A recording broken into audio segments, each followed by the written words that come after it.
the door! What are you doing? Stop him! God! God! Shoot that bastard! Kill him!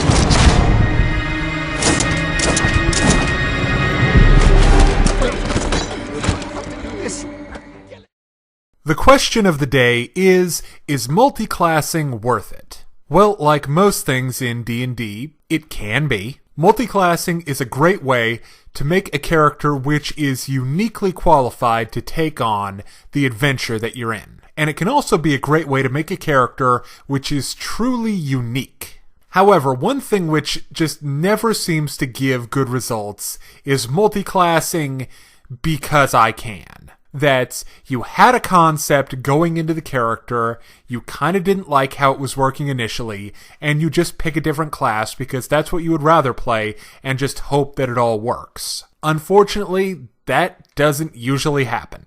And in a case like that, it's probably just best to come up with a new character. But anyway, cases where multiclassing seems to work best, at least in my experience, is when you have an idea for what you want to multiclass into going into it. There are also some classes which can work better with others. The three classes which I recommend multiclassing with most are Sorcerer, Rogue, and Fighter. I'm going to start with Sorcerer. The first thing you should know about sorcerers is that they have arcane bloodlines which give them bonus powers. And not all bloodlines are multiclass friendly. What you're looking for with a sorcerer bloodline in a multiclass is something that's still going to work for you even if you don't have a lot of levels in sorcerer. So things with level dependent powers are things which aren't going to work. The bloodlines which I think are good choices for a sorcerer multiclass are Destined, Dreamspawn, that works really well with Bard, Serpent, which would be interesting if you go with a Barbarian because you get a bite attack and the save against your Venom is based on your level but also on your Constitution modifier. So multiclassing with a class that has a lot of Constitution might work. And Verdant. What Verdant does is if you cast a spell with the range of Personal, you get an AC bonus equal to the spell level for 1d4 rounds. You also get kind of a Vine Whip thing, which isn't really that great, and I wouldn't recommend using it with a multiclass. Now, if you're multiclassing with a sorcerer, you need to think about your spells. Like any spellcasting class, your bread and butter spells are going to be your low-level ones. They're going to be the ones you use the most. So think about spells like the always useful Protection From, Shield, Mage Armor, True Strike, Comprehend Languages, Charm Person, Silent Image if you're creative, Expeditious Retreat is always handy, and Enlarge and Reduce Person even if they're not really all that great. Alright, the next class which works well with just about anything is Fighter. Even if you just dip into Fighter, you're going to get a boost to your base attack bonus, a bunch of weapon and armor proficiencies, and a feat. All of those are fantastic reasons to dip into Fighter, or even a bit more if you're so inclined. Alright, now let's look at the Rogue. First thing you get is Sneak Attack. Now, a d6 isn't all that much, especially at high levels, but it's still extra damage. However, one of the biggest reasons to multiclass into Rogue is for Evasion. Basically, what Evasion means is you know those spells and area of effect things which do damage and you can roll a reflex save to half it? With Evasion, if you make your reflex save, you completely negate it, and it just takes 2 levels in Rogue. The final great reason to dip into Rogue, or even a little more if you want to, are the Rogue talents. Now this can basically essentially function like a bonus feat, especially if you take Combat Trick, which lets you take a combat feat.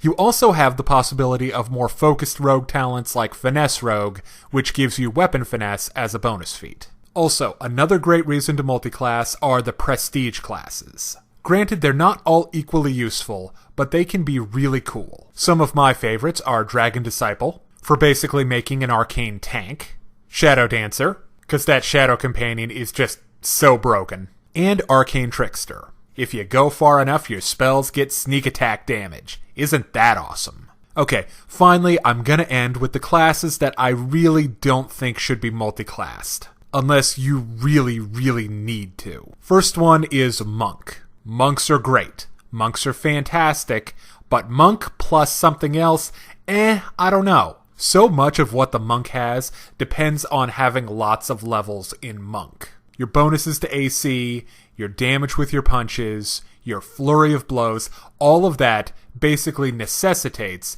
that you keep taking levels in monk in order to keep pace with the kind of things you're fighting. Next up is Paladin.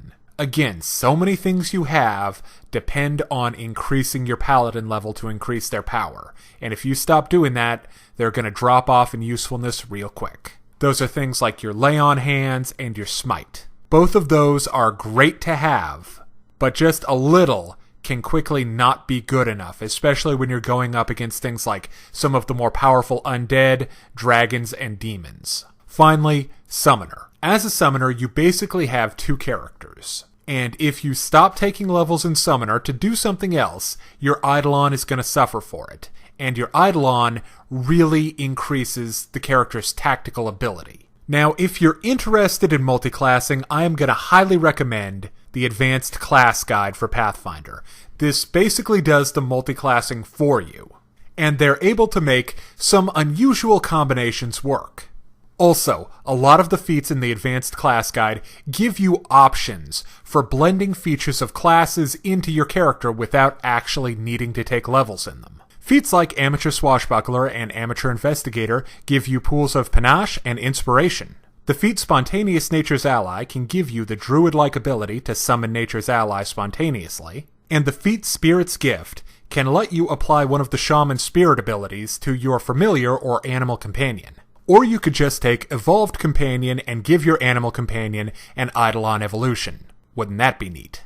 So to sum it all up, in the game of Pathfinder, you have all kinds of options on how to customize your character, including multiclassing. But you definitely want to know what you want to do before you do it. And if you can do that, you can make a character which is truly unique and exciting. Now, if you're interested in more class analysis and character build videos, check out D6 Damage right here on YouTube. Thank you for watching.